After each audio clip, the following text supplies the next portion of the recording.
Hello, everyone, and welcome to another episode of the English Globe. My name is Adam, and I'm excited to be with you today. In this podcast, we help you improve your English while also learning about the world. Every week, we talk about interesting global topics using simple and clear English, so you can listen, learn, and grow your language skills. Hi, I'm Julia, and it's great to have you here. Today's episode is a very important one. It's called The US versus the World: Conflict, Cooperation, and Strategy. We'll talk about how the United States interacts with other countries. Sometimes they are friends, sometimes they fight, and sometimes they make careful plans. Let's explore what this means together. Before we begin, please like this episode and subscribe to the English Globe on YouTube. If you're enjoying the podcast, leave a comment and tell us where you are listening from. We love hearing from our listeners in Africa, Asia, Europe, and all over the world. Are you learning English in school or by yourself? Tell us. We read every comment and reply to many of them. Now let's start the topic. What do we mean when we say the US versus the world? We don't mean that the US is always fighting everyone. This is not a war. It means that the US plays a big role in world events. Sometimes it leads, sometimes it helps, and sometimes it creates problems. We'll talk about both the good and the bad sides of this global role. The United States is one of the most powerful countries in the world. It has a very strong economy, a large military, and big influence through culture, technology, and education. Because of this, the US often takes leadership in world events. But this leadership is not always accepted by other countries. Some follow the US, and others try to go a different way. To understand the US and its relationship with the world, we need to learn a few words. First is conflict. Conflict means a serious problem between people or countries. It can be a war or just a disagreement. Then we have cooperation. That means working together to reach a common goal. Lastly, strategy means a long-term plan to win or succeed in something. These three ideas, conflict, cooperation, and strategy, are the keys to understanding how countries act on the world stage. Every country wants safety, success, and respect. The US uses its power to protect its people, make friends, and sometimes pressure other countries. But not all countries agree with how the US does this. That's where things get complex. Let's give a simple example. Imagine a school. One student is very smart, strong, and popular. The other students follow them, ask for help, or sometimes feel jealous. That student might be a leader, but not everyone likes how they lead. This is like the United States in the world. It has great power, but not everyone agrees with how it uses it. Yes, that's a great example. The US helps many countries by giving money, food, and education programs. It also protects its allies through military defense. But it also fights wars, puts pressure through sanctions, and sometimes does things without asking other countries. That's why some people see the US as a hero, and others see it as a problem. In this podcast series, we'll look at many parts of the US relationship with the world. We will talk about its role in Europe, the Middle East, Asia, Latin America, and Africa. We'll also look at its rivalry with China, its partnerships with allies, and its leadership in global organizations. It's a big topic, but we will take it one step at a time. We also want to help you improve your English while listening. So don't worry if you don't understand everything at once. Just listen carefully. Try to repeat some of the sentences. Pause the podcast, take notes, and use a dictionary if you need. Learning English is a journey, and we are here to guide you every step of the way.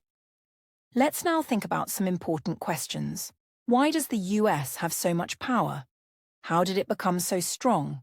What does it want from the world? And how do other countries feel about this? These are big questions, and we'll try to answer them clearly. Don't worry, we will use easy English and explain each idea with examples. Also remember, the world is changing fast. The US used to be the only superpower after World War II, but now countries like China, India, and even groups like the European Union are becoming more powerful. So the global game is no longer one-sided. We live in a world where power is shared, and everyone must find a way to live together. Exactly. That's why we need to talk about strategy. Every country has a strategy, a plan for how to survive, grow, and stay safe. The US has many strategies. Some are about business, some are about war, and others are about peace. Understanding these strategies will help us understand how the world works today. In the next section, we'll talk about how the US became a global power. We'll take a quick look at history, World War II, the Cold War, and the rise of the American economy. This will help us see why the US is in the position it is today, and why other countries react to it in different ways. So stay with us and keep listening. Remember, this is more than just a podcast. It's your classroom, your listening practice, and your global guide, all in one place. Thank you for being here with us. Let's keep learning together and move to the next part of the story. To understand why the US has such a strong role in the world today, we have to look at history. About 100 years ago, the US was not the most powerful country. Europe had strong empires like Britain, France, and Germany. But 2 world wars changed everything. After World War II, Europe was weak, and the US became the leader of the free world. World War II ended in 1945, and the US was the only country that was not damaged badly. Its economy was strong. Its cities were not destroyed. It had powerful weapons, especially the atomic bomb. After the war, the US used its power to rebuild Europe through something called the Marshall Plan. It gave money, support, and protection to help Europe rise again. The US also created important international organizations. These included the United Nations, the International Monetary Fund, IMF, the World Bank, and NATO. These groups helped build global peace, economic development, and strong partnerships. The US led these efforts, and other countries often followed its example. That gave the US even more respect. During this time, the US also faced a new kind of enemy, the Soviet Union. This was the beginning of the Cold War. The US and the Soviet Union never fought directly, but they competed in every way: military, space, politics, and economics. The US said it was fighting for democracy, while the Soviet Union said it was fighting for socialism and equality. The Cold War lasted from the late 1940s to the early 1990s. The US used many strategies to stop the spread of communism. It supported countries that were against the Soviet Union. Sometimes it even supported leaders who were not democratic, just to stop Soviet influence. This created some good relationships, but also some long-term problems. One example is the Vietnam War. The US fought there for many years to stop communism. But the war was very difficult, and many people died. In the end, the US left Vietnam, and it became a communist country. This showed that even the most powerful countries can make mistakes. Power does not always mean success. In the 1980s, the US economy grew very fast. Technology improved, companies became global, and American culture, like music, movies, and fast food, spread around the world. Everyone knew names like Coca-Cola, McDonald's, Nike, and Hollywood. These were not just brands, they were symbols of American life and values. Then, in 1991, something big happened. The Soviet Union collapsed. It broke into many smaller countries, like Russia, Ukraine, and others. This was a major win for the US. The Cold War was over, and the US was the only superpower left. Many people believed this was the start of a new age, one where the US would lead the world with peace and freedom. In the 1990s and early 2000s, the US was very active around the world. It helped in wars, peace talks, and trade deals. It also became the center of the Internet revolution. Big companies like Google, Microsoft, Apple, and Amazon started to change the world. People began to use American technology every day, from emails to mobile phones. The US dollar also became the most important currency in the world. Many countries keep their money in dollars, not their own currency. Global oil, gold, and trade are also priced in dollars. This gives the US a special kind of power. When the US economy is strong, many other countries feel the benefit. But when it has problems, the world also feels it. However, power also brings problems. In 2001, there was a big terrorist attack in New York City. This was called September 11th. After that, the US started a long war on terrorism. It went to war in Afghanistan and later in Iraq. These wars cost a lot of money and lives. Some people supported the wars, others said they were wrong and made the world less safe. The war in Iraq especially caused problems. The US said Iraq had dangerous weapons, but those weapons were never found. Many people around the world started to question the US government. They asked, is the US really helping the world, or is it only protecting its own interests? These questions still continue today. Even with these challenges, the US remains very powerful. It has the world's largest economy, one of the strongest militaries, and great influence in culture and education. American universities are full of international students. American music and movies are loved everywhere. Even in politics and human rights, many people still look to the US for leadership. But now, things are changing again. New powers like China, India, and the European Union are growing fast. They also want a voice in world decisions. The world is no longer led by just one country. It's becoming multipolar. This means there are many strong countries, not just one. The US still leads, but it also has to listen more. So, how did the US rise to power? It started with success in World War II. Then it led the Cold War against the Soviet Union. It helped build international organizations and gave aid to many countries. Its economy, technology, and culture reached every part of the globe. But with great power comes great responsibility, and many people are watching. In the next section, we'll explore how the US works with its allies. These are the countries that support and trust the US, like the United Kingdom, Germany, Japan, and others. We'll look at how they work together in trade, security, and diplomacy, and we'll also see where they disagree. Cooperation is not always easy, but it is always important. In this section, let's talk about the US and its closest friends, known as allies. An ally is a country that supports another country during peace or war. Allies trust each other, share values, and often work together. After World War II, the US made strong friendships with countries like the United Kingdom, France, Germany, Japan, South Korea, and Canada. One of the most important alliances is called NATO, the North Atlantic Treaty Organization. It was created in 1949 to protect Western countries from the Soviet Union during the Cold War. NATO started with 12 countries, and today it has over 30. If one NATO country is attacked, the others agree to help. This makes NATO one of the strongest military groups in the world. The US plays a big role in NATO. It gives a lot of money, soldiers, and technology. For example, in Europe, the US has military bases in Germany, Italy, and Poland.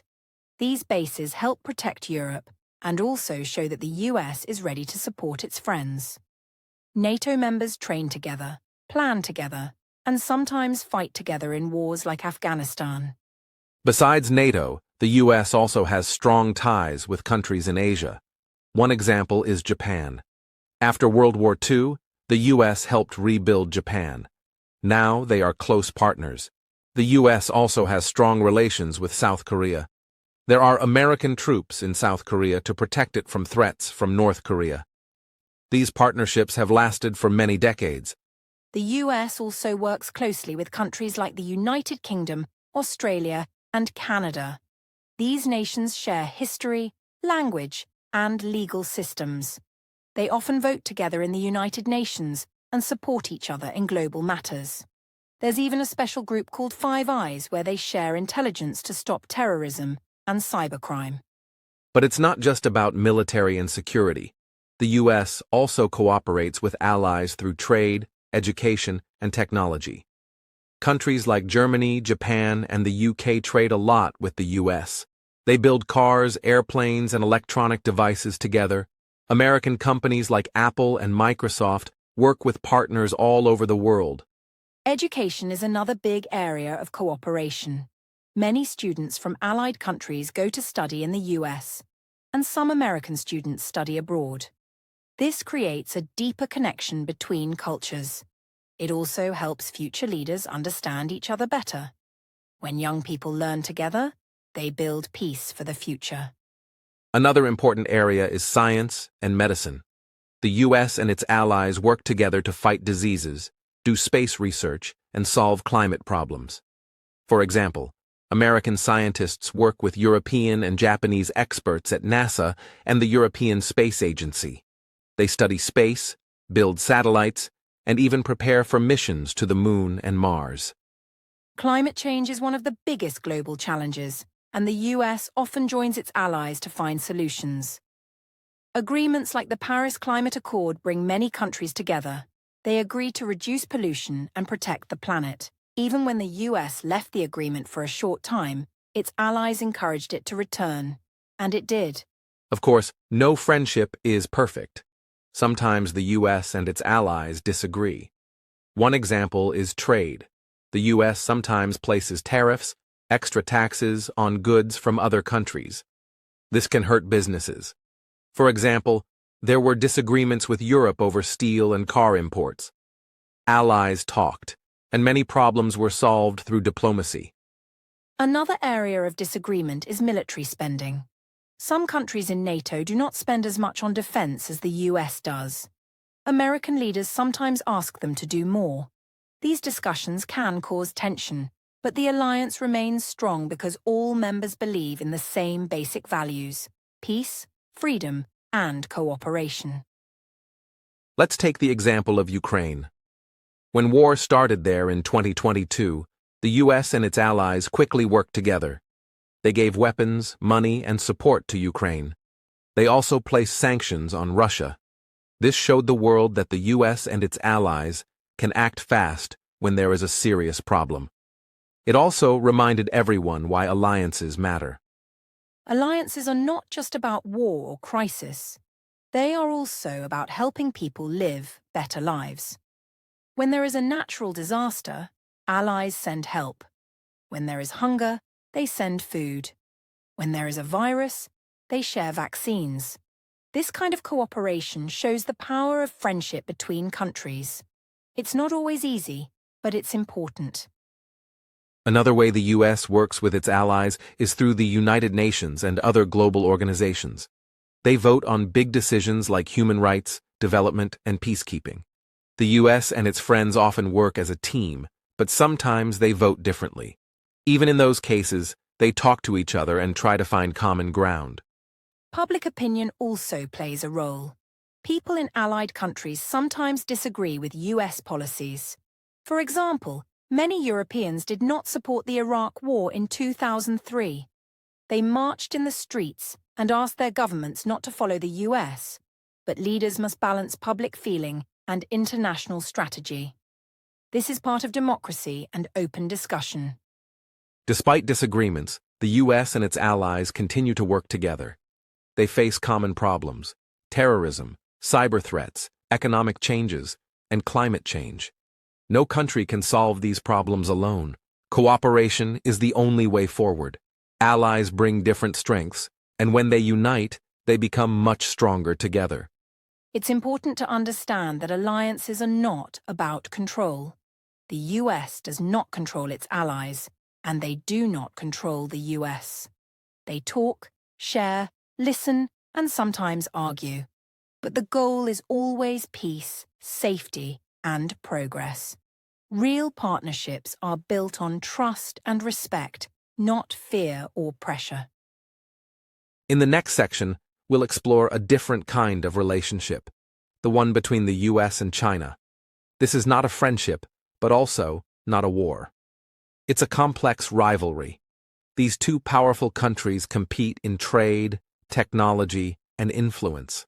At the same time, they also need each other. We'll look at how this rivalry is shaping the future of the world. Now, let's look at one of the most important and complicated relationships in the world today: the United States and China. These are the two biggest economies on Earth. They are very different in their politics, systems, and goals. Sometimes they work together, but more often, they compete. This competition is shaping the future of global power. Let's start with the economy. The US and China are the two biggest trading countries in the world. They sell and buy things from each other every day. For example, many phones, clothes, and electronics sold in the US are made in China. And China buys American food, technology, and airplanes. In this way, their economies are deeply connected. But even though they trade a lot, they do not fully trust each other. The US says that China does not play fair. It says China steals technology, uses state support to help its companies, and limits access to its market. China, on the other hand, says the US tries to stop its rise and uses unfair methods to stay number one. This creates big tension. In recent years, the US has placed tariffs, extra taxes, on Chinese goods. This started during the Trump administration. The goal was to make Chinese goods more expensive so people would buy American-made products instead. China answered by placing its own tariffs on American products. This trade war hurt businesses in both countries. But the competition is not just about money, it's also about technology. Both countries want to lead the world in future tech, like artificial intelligence, 5G, and advanced chips. The US has blocked Chinese companies like Huawei from working in its country. It also asked its allies to do the same. It says these companies are a security risk. China has replied by building its own tech systems. It wants to depend less on American companies like Google, Apple, and Microsoft. Instead, it pushes Chinese companies to grow stronger. This has started a new kind of Cold War, not with weapons, but with technology. The winner will shape how people live, work, and learn in the digital age. There's also a lot of conflict around Taiwan. Taiwan is a small island near China. It has its own government and economy, but China says it is part of its territory. The US does not officially recognize Taiwan as a country, but it still supports it. The US sends weapons and visits officials there. This makes China very angry and increases military tension. In the South China Sea, China has built artificial islands and placed military bases there. Many countries, including the US, say this is wrong. They say these waters should be free and open for all. The US sends ships through the area to show that it does not accept China's claims. This leads to close encounters and serious danger of conflict. Even in education and media, the rivalry is strong. The US has limited the number of Chinese students in some programs. It says some of them are connected to the Chinese military. China has also blocked many Western websites, including Facebook, YouTube, and Google. People in China mostly use local apps and social media like WeChat and Weibo. Despite all these tensions, the US and China still need each other.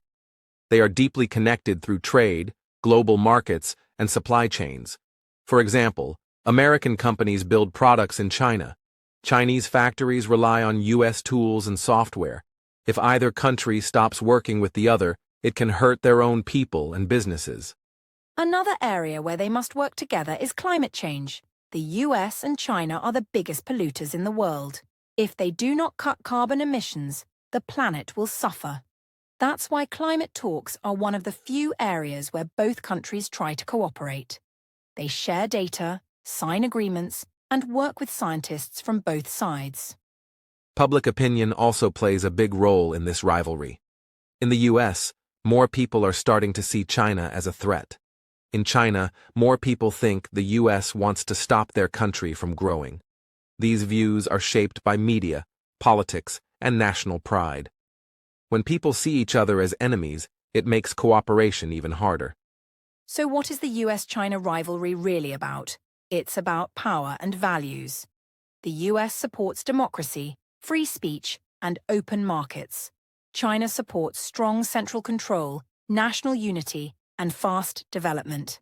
Both countries want to lead the world, but they offer very different visions of how the world should be run. This rivalry affects other countries too. Many nations do not want to choose between the US and China. They want to trade with both and stay out of trouble. But as the rivalry grows, it becomes harder to stay neutral. Countries like India, Brazil, and those in Africa must carefully balance their relationships with both superpowers. One question we must ask is, can the US and China avoid war? Most experts say yes, but only if they continue to talk, meet, and find ways to work together. Competition is not always bad. It can help both sides grow, but if the rivalry turns into hate, it can become dangerous for the whole world. Communication is the key to peace. Another question is, can two powerful countries share leadership? The world is no longer one-sided. Many voices must be heard. If the US and China both listen, learn, and adapt, they can lead together. If not, we may see more division, mistrust, and global problems that no one can solve alone. The future depends on wise choices. In the next section, we'll talk about another key region, the Middle East. This area has seen war, peace talks, and major US involvement. From Iraq and Afghanistan to Iran and Israel, the US has played a huge role in shaping the region. We'll look at the reasons behind this involvement and what it has meant for the world. Now let's turn our focus to one of the most sensitive and complex regions in the world, the Middle East. For more than 70 years, the United States has had a deep involvement in this region. Sometimes it has helped bring peace. Other times, it has caused tension or war. The U.S. has many interests in the Middle East, and that's why it stays so active there. One of the biggest reasons for US interest is oil. Many Middle Eastern countries, like Saudi Arabia, Iraq, and Iran, have huge oil supplies. In the past, the US depended on this oil for its cars, planes, and factories. Today, even though the US produces its own oil, it still wants to keep the oil market stable because it affects the global economy. Another reason is security and terrorism. After the September 11th attacks in 2001, the U.S. made fighting terrorism a top priority. The attackers were part of a group called Al-Qaeda. They were hiding in Afghanistan, so the U.S. invaded that country. Later, the U.S. also invaded Iraq, saying it had dangerous weapons. These two wars changed the region deeply. The war in Afghanistan lasted for 20 years. The US tried to remove the Taliban, fight terrorism, and build a new government. Many American and Afghan soldiers died. In the end, when US forces left in 2021, the Taliban quickly returned. This raised many questions. Did the US succeed? Did it help? Or did it only cause more pain? The Iraq War also had huge consequences. The U.S. said Iraq had weapons of mass destruction, but they were never found. The war removed Saddam Hussein, but also led to years of fighting and chaos. New terrorist groups like ISIS grew in the power vacuum. Millions of Iraqis suffered, and some Americans began to question U.S. foreign policy. Even so, the US still has troops in parts of the Middle East. It has bases in countries like Kuwait, Bahrain, and Qatar. It also gives military support to countries like Saudi Arabia and Israel. The US says this is to stop terrorism and protect its friends. But some people in the region see these troops as unwanted or as part of past problems. Another key country is Iran. The U.S. and Iran have had bad relations since 1979, when Iran's Islamic Revolution happened. After that, Iran became strongly anti-American. The U.S. says Iran supports terrorism and is trying to build nuclear weapons. Iran says it is just defending itself. This has led to many years of mistrust and sanctions. In 2015, something positive happened. The US and Iran, along with other countries, signed a nuclear deal. Iran agreed to slow down its nuclear program. In return, sanctions were reduced. But later, under President Trump, the US left the deal. Iran restarted its program. Now, both sides are far apart again, and peace looks difficult.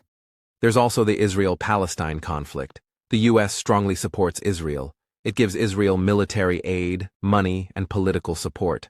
But many people around the world also support the Palestinian people, who want their own state and freedom. The US has tried many times to help make peace, but the problem remains unsolved. This support of Israel causes anger in many Arab and Muslim countries. They say the US is not fair. They believe the US only listens to one side. This makes diplomacy very difficult. When violence happens, like wars in Gaza or attacks in Israel, the US tries to calm things down, but peace talks rarely succeed for long. In recent years, some Arab countries have started to normalize ties with Israel. Countries like the United Arab Emirates and Bahrain signed peace deals with Israel. The US helped make these deals happen.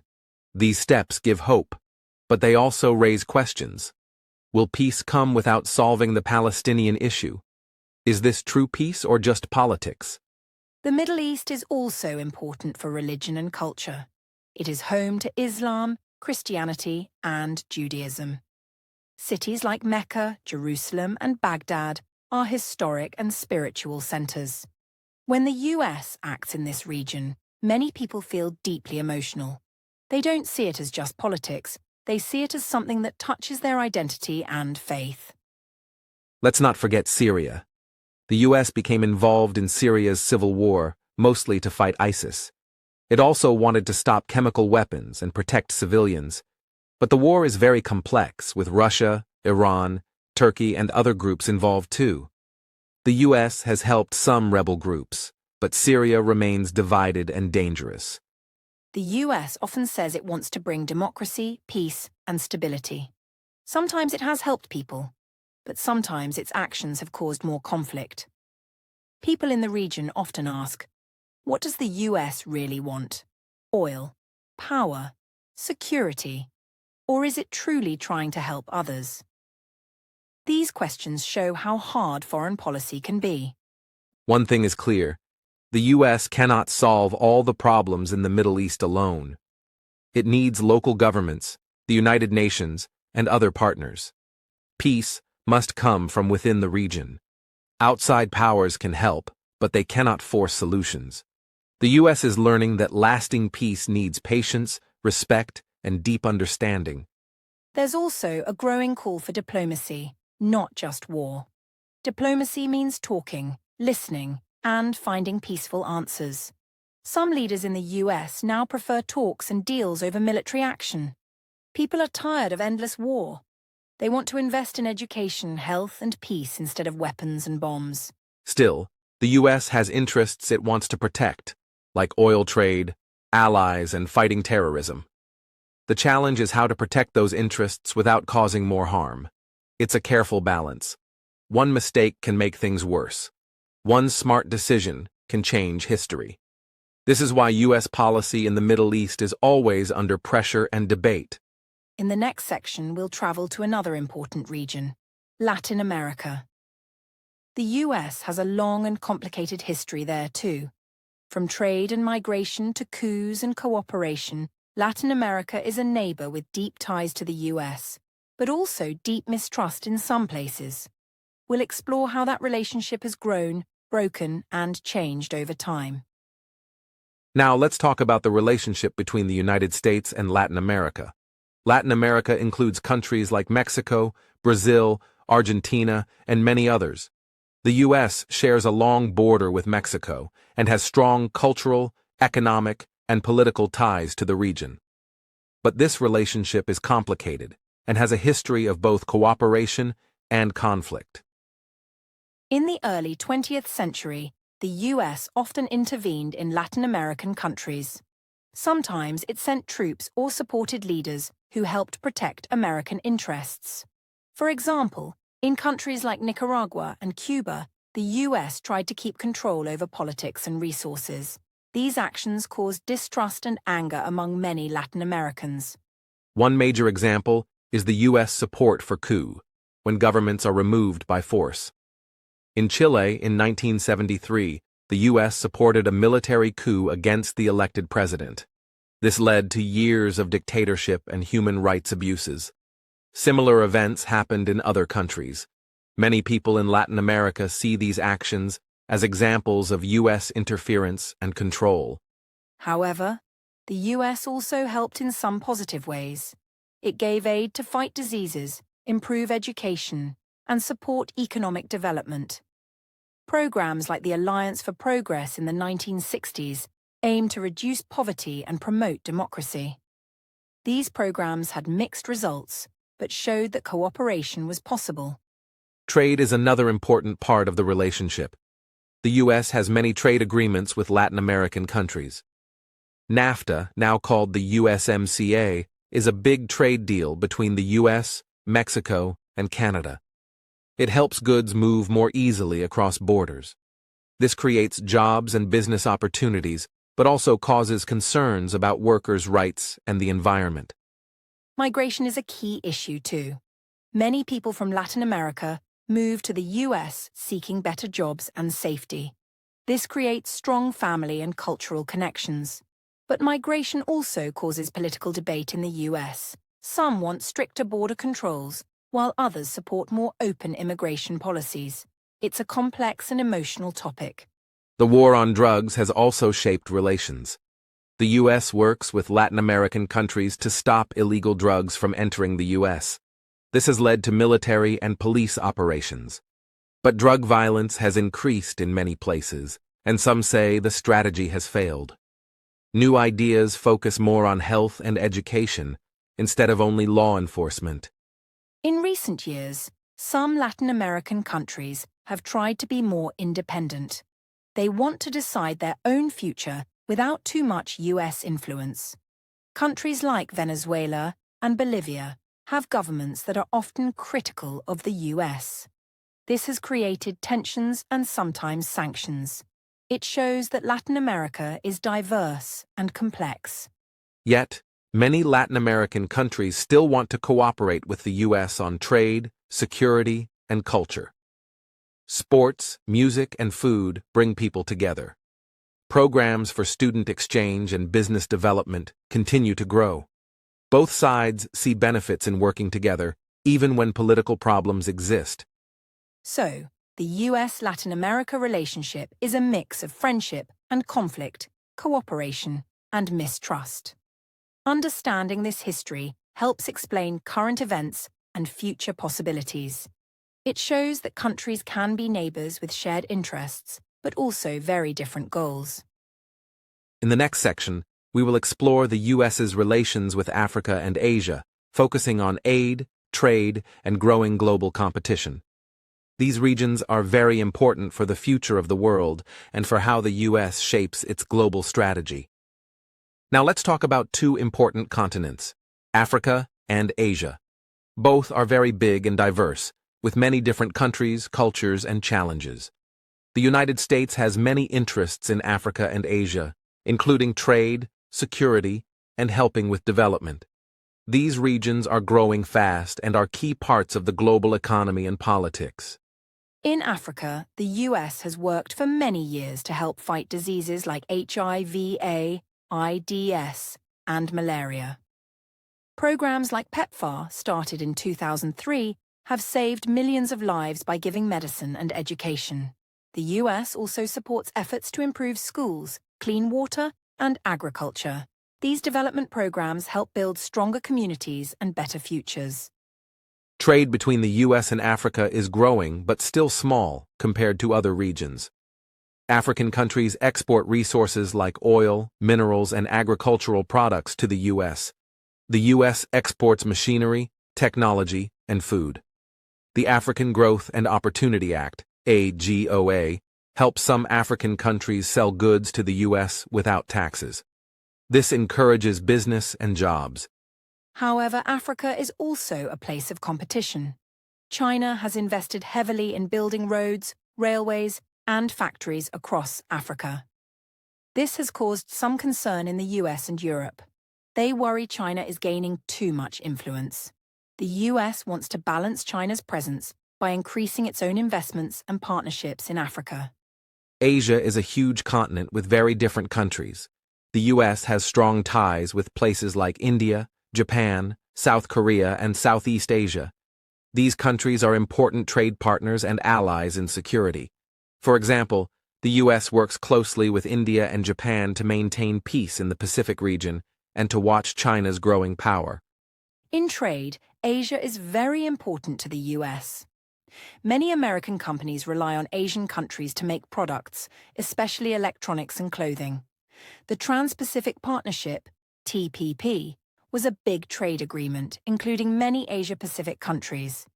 Even though the US left the agreement, it still values strong economic ties with the region. Security is a key focus too. The US has military bases in Japan and South Korea to protect allies and keep peace. It also works with countries like the Philippines, Australia, and Singapore. These partnerships help stop conflicts and respond to natural disasters, piracy, and terrorism. Cooperation in Asia is about stability and safety. However, competition with China is strong in Asia. China is the biggest country in Asia and wants to increase its influence in the region. It builds military islands in the South China Sea and invests in infrastructure through its Belt and Road Initiative. The US watches these moves closely and tries to support countries that feel threatened. Another important area is technology. Asia, especially countries like South Korea, Japan, and Taiwan, lead in technology and manufacturing. The US works with these countries in technology sharing research and innovation. This cooperation helps keep the US economy strong and supports global progress in areas like clean energy and healthcare. Aid and development remain important in both Africa and Asia. The US supports programs to fight poverty, improve health, and increase education. But there are challenges. Corruption, conflict, and weak governments can slow progress. The US works with local leaders, international groups, and NGOs to create better solutions. Climate change is another shared concern. Many countries in Africa and Asia are vulnerable to floods, droughts, and extreme weather. The US partners with these countries to help build resilience and develop clean energy.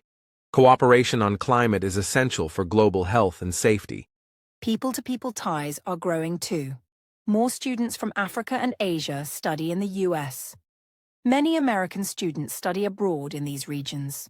Cultural exchanges, tourism, and business trips increase understanding and friendship. These personal connections are the foundation for strong international relationships. However, some challenges remain. Some countries feel the US focuses too much on security and not enough on respect for local cultures and sovereignty. Others think US aid comes with political conditions. These concerns require the US to be more sensitive and patient in its approach to diplomacy and development. In summary, Africa and Asia are crucial parts of the world where the US has many interests and responsibilities. Cooperation, competition, and challenges exist side by side. The future of global peace and prosperity depends on how the US and these regions work together in the years ahead. In the next section, we will discuss the role of international organizations like the United Nations, World Trade Organization, and others. These groups help countries work together on global problems and create rules for peace, trade, and human rights. We'll see how the US fits into this big picture. Now, let's discuss international organizations. These are groups where many countries work together to solve big global problems. Some well-known organizations include the United Nations, UN, the World Trade Organization, WTO, and the International Monetary Fund, IMF. These organizations create rules for peace, trade, and finance, helping countries cooperate and avoid conflicts. The United Nations was created in 1945, after World War II. Its main goal is to keep peace and security in the world. The UN has 193 member countries, including the US. It helps with peacekeeping missions, humanitarian aid, and promoting human rights. The UN also works on issues like climate change, refugees, and health emergencies. The U.S. is a permanent member of the UN Security Council, which makes important decisions about international peace and security. This gives the U.S. power to influence global events. However, sometimes the U.S. uses its veto power to block decisions it does not agree with. This can cause frustration among other countries, but reflects the U.S.'s strong role. The World Trade Organization helps countries create fair trade rules and solve trade disputes. The US is one of its founding members. The WTO promotes free trade, but countries sometimes disagree about rules and tariffs. For example, the US has had disputes with China and the European Union at the WTO over trade practices. The International Monetary Fund and the World Bank provide financial support to countries in need. The IMF helps countries with economic problems by giving loans and advice. The World Bank focuses on long-term development projects like building roads, schools, and hospitals. The U.S. is the largest shareholder in both institutions, giving it significant influence. International organizations also promote human rights, education, and health. Groups like UNICEF and the World Health Organization work in poor and conflict-affected countries. The US often supports these programs with money and expertise. These efforts help millions of people live better and safer lives. However, the U.S. relationship with these organizations is sometimes complicated. At times, the U.S. criticizes the UN for being slow or ineffective. It also occasionally reduces funding to some groups when it disagrees with their policies. But overall, the U.S. recognizes that working together through international organizations is essential. In recent years, some countries have challenged the influence of traditional organizations. New groups like the G20, BRICS, and regional alliances have become more important. These groups allow emerging powers like China, India, and Brazil to have a bigger say in global decisions. The US must work with these groups to maintain global leadership. International organizations also face challenges from nationalism and protectionism. Some countries want to focus on themselves rather than global cooperation. This can weaken organizations and make it harder to solve problems like climate change, pandemics, and conflicts. The U.S. often encourages countries to work together despite these challenges.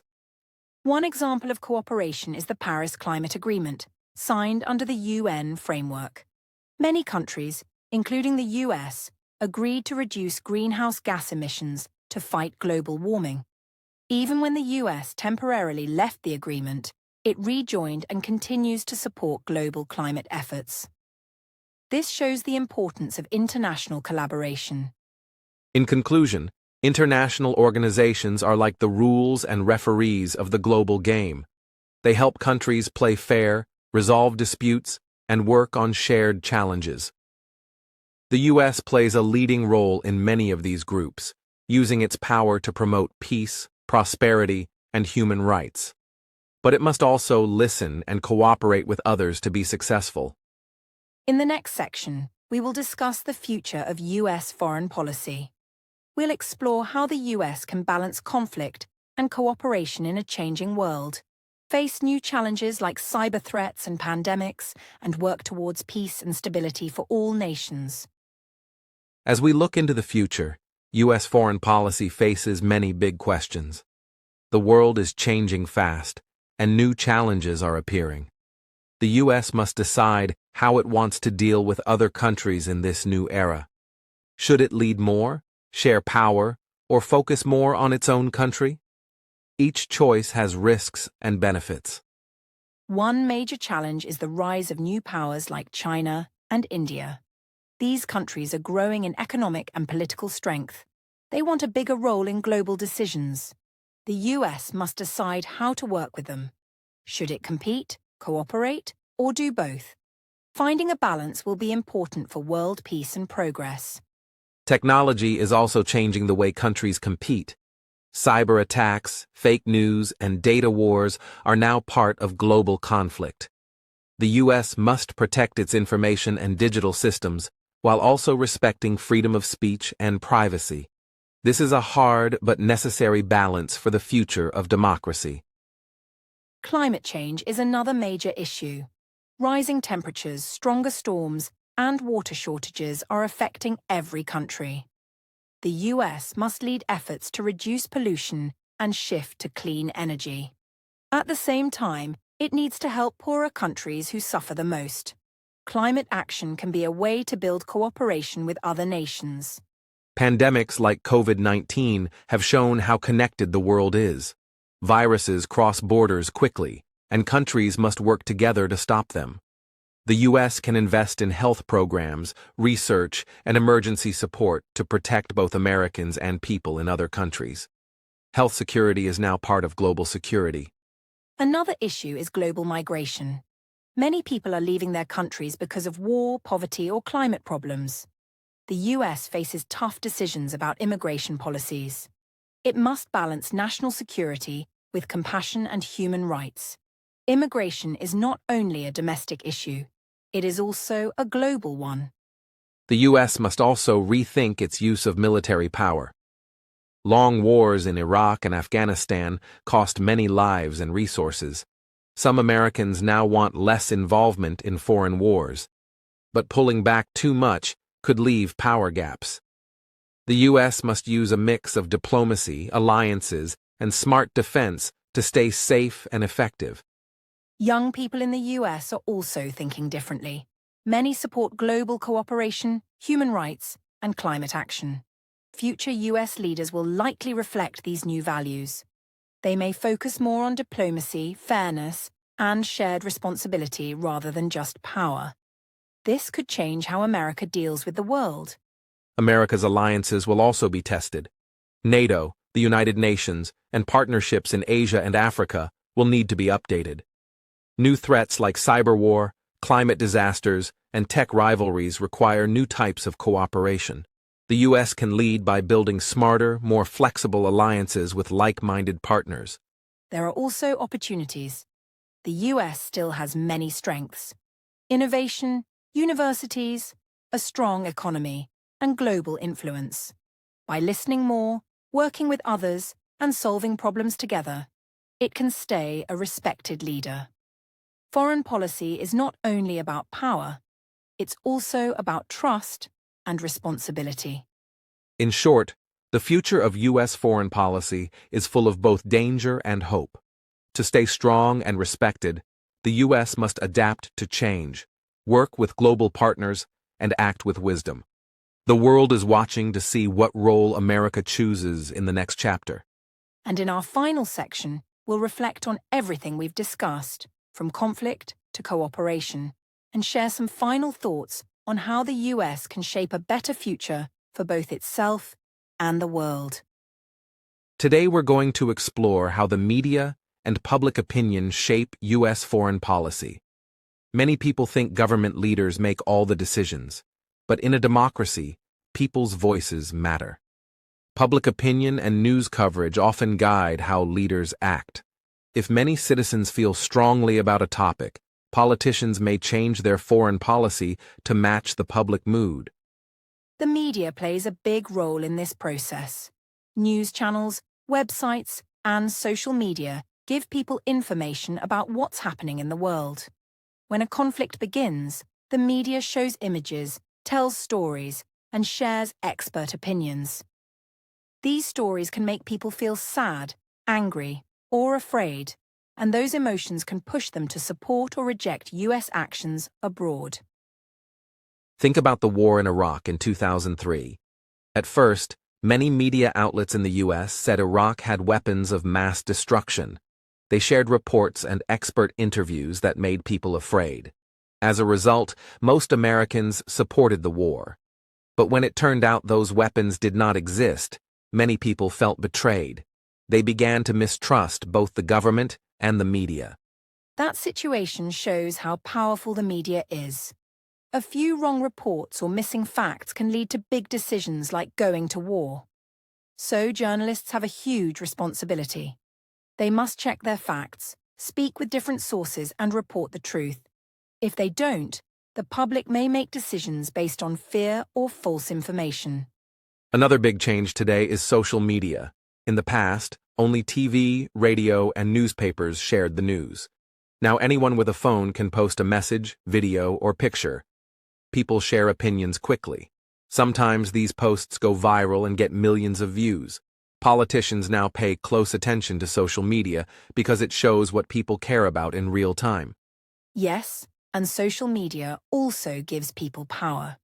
In the past, only leaders or big media companies controlled the story.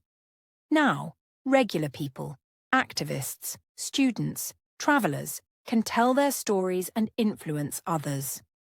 During events like the Arab Spring or the war in Ukraine, social media helped people around the world understand what was happening through first-hand videos and pictures.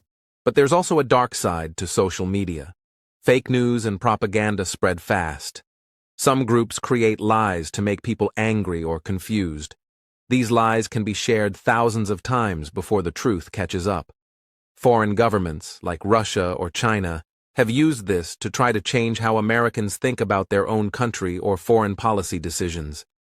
That's why media education is so important. People need to learn how to check sources, ask questions, and think critically. If someone sees a strange post or video, they should stop and ask, where is this from? Is it true? Who shared it? What do they want me to believe? This way, people can protect themselves from lies and make smarter choices. Another example is public reaction to humanitarian crises. When people see images of war, hunger, or disaster, they often feel a strong need to help.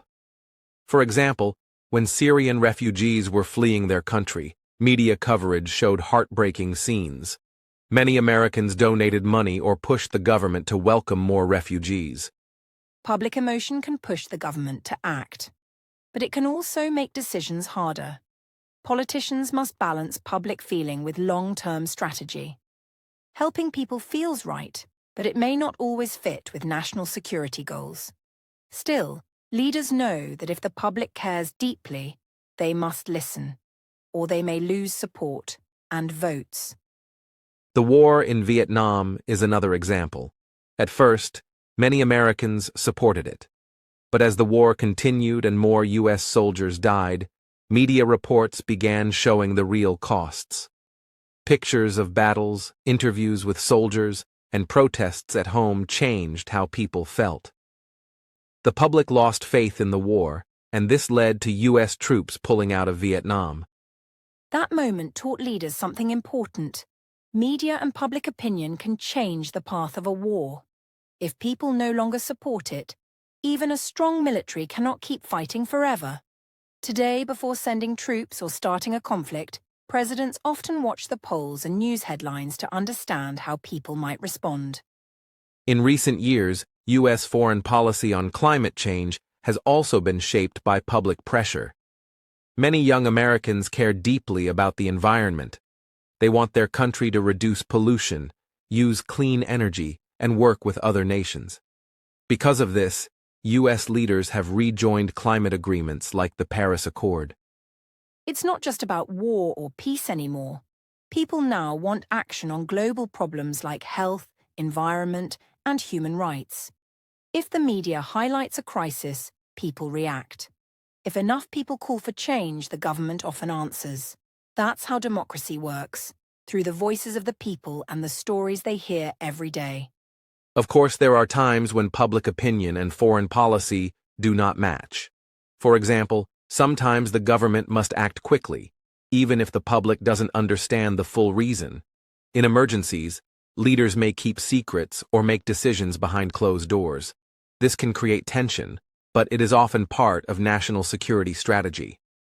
Still, in the long run, public trust is essential. If leaders want support, they must explain their choices clearly. They must tell the truth and show respect for the people. Good communication can build understanding. But if leaders lie or hide too much, trust is lost. and people may begin to doubt everything they hear. To sum up, the media and public opinion have become major forces in U.S. foreign policy. What people see, feel, and believe affects how the country acts in the world. Leaders know this. That's why they give speeches, hold press conferences, and use social media. They want to explain their goals and keep the public on their side. So next time you read the news or scroll through your feed, remember, you are part of the story. Your opinion matters. Your voice can influence big decisions. Stay informed, ask questions, and think for yourself. Because in a democracy, every voice shapes the future, even yours. We've come a long way in this conversation. From history to power, from conflict to cooperation, we've looked at how the U.S. connects with the rest of the world. One thing is clear. The world is changing fast, and the U.S. must find smart and peaceful ways to lead. It cannot do everything alone, but it still plays a big role in global affairs. That's right, Adam. The US has many choices ahead. It can choose to lead by force or lead by example. It can build walls or build bridges. The real strength of America is not just in its military or money. It's also in its ideas, values, people, and the ability to work with others. In today's world, cooperation is not a weakness. It's a strategy. We've also seen that the U.S. has made both good and bad decisions in the past. There were times it helped rebuild nations, support freedom, and solve global problems. But there were also moments when it acted alone, ignored others, or used power in the wrong way. Learning from the past is key to building a better future. In today's world, countries are deeply connected. What happens in one place often affects others. Climate change, health, war, trade, and technology don't stop at borders. That's why foreign policy matters. The US must find ways to protect its own people while also helping create peace and progress worldwide. And it's not just about governments. Everyday people, like you, our listeners, also play a part. When we learn about other cultures, when we vote, when we speak up for peace, when we ask for better leadership, we shape the world too. Good foreign policy starts with informed and active citizens. As we look forward, there's reason for both worry and hope. Yes, there are big challenges ahead: rising powers, tech rivalries, climate danger, and political division. But there are also great opportunities. The US can lead in clean energy, science, education, and global problem-solving, if it chooses to. And choosing wisely means listening more, to friends, to critics, and to people inside and outside the country. It means seeing others not just as threats, but as potential partners. Real power is not just about control. It's about building trust and solving problems together. That's how lasting peace is made. In the end, America's future with the world will depend on its vision. Will it be a country that fights for its place, or a country that works for the planet? Will it lead through fear, or through friendship? These are big questions, and the answers will shape the 21st century. We hope this podcast gave you a clear and honest look at the big picture. From Cold War tensions to modern cooperation, we've seen the many faces of U.S. foreign policy. We believe the future can be better if we all think clearly, act kindly, and work together. Thank you so much for joining us on this journey. If you enjoyed today's episode, please like the video, subscribe to our channel, The English Globe, and share your thoughts in the comments. Tell us where you're listening from and what topics you'd like us to cover next. Until next time, keep learning, keep thinking, and keep asking big questions. This is Adam Dash. And Julia, signing off from The English Globe. Take care and see you in the next episode.